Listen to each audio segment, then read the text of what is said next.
बहुत से ठेकेदारों ने इस झील से मछली मारने की कोशिश की, लेकिन हर बार उनकी जाल अटक जाती और कई मछुआरे मारे जाते।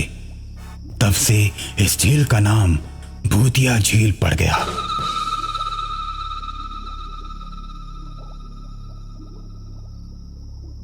कोई भी इस झील का ठेका लेने की हिम्मत नहीं जुटा पाता, लेकिन उत्तराखंड से आए एक ठेकेदार ने इस झील का ठेका ले लिया और अब बड़ी बड़ी जालें इस झील के अंदर पड़ने वाली हैं।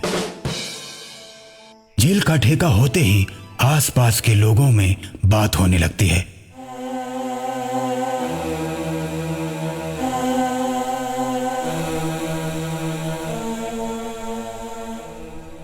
अरे भाई देखना, ये ठेकेदार एक भी मछली नहीं मार पाएगा। तो जाल डालते ही उसकी जाल अटक जाएगी। क्यों भाई? क्योंकि इस झील से आज तक कोई भी ठेकेदार मछली नहीं मार पाया, क्योंकि इस पानी के अंदर एक जिन्न रहता है।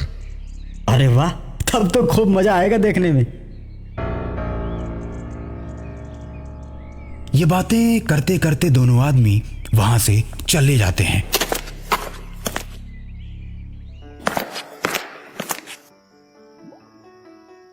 दोस्तों, लोगों का कहना है कि इस झील से कोई मछली नहीं मार सकता, लेकिन हम सबको दिखा देंगे कि मछली हम ही मारेंगे। चलो दोस्तों, जाल डालना शुरू करो। ठेकेदार के इतना कहते ही मजदूर बड़ी बड़ी जालें झील के अंदर डाल देते हैं। देखते ही देखते पूरी जाल मछलियों से भर जाती है। जाल को देख ठेकेदार बहुत खुश होता है। देखा दोस्तों, हमने कर दिखाया। ये लोग कह रहे थे कि यहाँ कोई मछली नहीं मार सकता। अब हम बहुत अमीर बन जाएंगे। और जाल बाहर निकालो, तुम सबको तुम्हारा इनाम मिलेगा। तभी एक मजदूर चिल्लाता है, मालिक, जाल अटक गई, बाहर नहीं आ रही। ये सुन ठेकेदार परेशान हो जाता है। अरे झील के अंदर कूदो और जाल को निकालो, देखो किसी पत्थर में फंसी होगी। ठेकेदार की बात मानकर 4 मजदूर पानी के अंदर कूद जाते हैं। नीचे जाकर देखते हैं तो जाल कहीं भी अटकी नहीं है। बाहर आकर ठेकेदार को जाल के किसी भी तरह से न फंसे होने की बात बताते हैं। ठेकेदार गुस्से से आग बबूला हो जाता है। जब जाल फंसी ही नहीं तो बाहर क्यों नहीं आ रही? फिर से जाओ और जाल को बाहर निकालो। इस बार जैसे ही मजदूर पानी के अंदर जाते हैं, वैसे ही जिन्न उनको डुबाकर मार देता है और थोड़ी देर के बाद चारों मजदूरों की लाश पानी के ऊपर तैरने लगती है। ये देख ठेकेदार डर जाता है और अपने भाई को फोन करता है।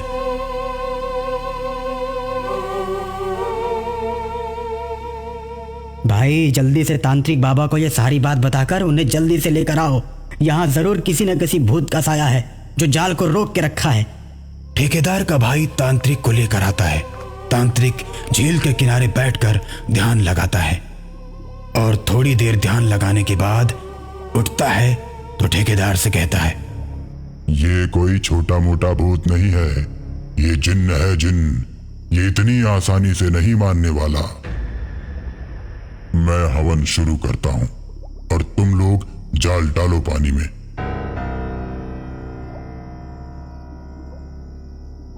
मजदूर थोड़े डर जाते हैं, लेकिन तांत्रिक पर भरोसा करके झील में जाल डालने लगते हैं और तांत्रिक हवन करता है। फिर अचानक से झील का पानी उछलने लगता है। बड़ी बड़ी लहरें उठने लगती हैं और लहरों के बीच से जिन्न प्रकट होता है। तांत्रिक, तू मुझे इस झील से हटाने आया है? हाँ, क्योंकि तुमने इस झील पर कब्जा करके रखा है और न जाने कितने लोगों को तुमने मारा है। अब मैं तुम्हें यहां से भगा कर रहूंगा। मैं अपना बदला पूरा कर रहा हूं। जब तक मेरा बदला पूरा नहीं हो जाता, मैं इस झील से नहीं जाऊंगा। जिन्न की बात सुनकर तांत्रिक समझ जाता है कि इसके साथ जरूर कुछ हुआ है। तुम लोगों को क्यों मार रहे हो? और इस झील से मछली क्यों नहीं पकड़ने देते? नहीं बताऊंगा। जिन बताने से मना कर देता है। तब तांत्रिक कमंडल का जल लेकर जिन पर डालता है। जिन चिल्लाने लगता है और बोलता है, मैं एक मछुआरा था। इस झील में जितनी भी नावें थी उन सब में सबसे बड़ी नाव मेरी थी और मुझे मछली पकड़ने की सभी कला आती थी। सबसे ज्यादा मैं ही मछली पकड़ता था, जिससे मैं धीरे धीरे बहुत अमीर आदमी बन गया। लेकिन मेरे दोस्त मछुआरों को मेरी अमीरी देखी नहीं गई और सबने मिलकर मुझे जाल में बांधकर इसी झील में डुबो दिया और तब से यहीं जिन बनकर रहता हूं और जो भी यहां मछली पकड़ने आता है उसको मार देता हूं। इसमें मुझे खुशी मिलती है। जिन की बात सुनकर तांत्रिक गुस्से से भर जाता है। लेकिन निर्दोष लोगों को मारने का हक तुम्हें किसने दिया? तुम यहां से चले जाओ। मैं यहां से कहीं नहीं जाऊंगा तांत्रिक। तू चला जा, नहीं तो तुझे भी मार दूंगा। अरे जिन, अभी तक तूने तांत्रिक की ताकत देखी कहां है? अब देख। तांत्रिक हवन करना शुरू कर देता है।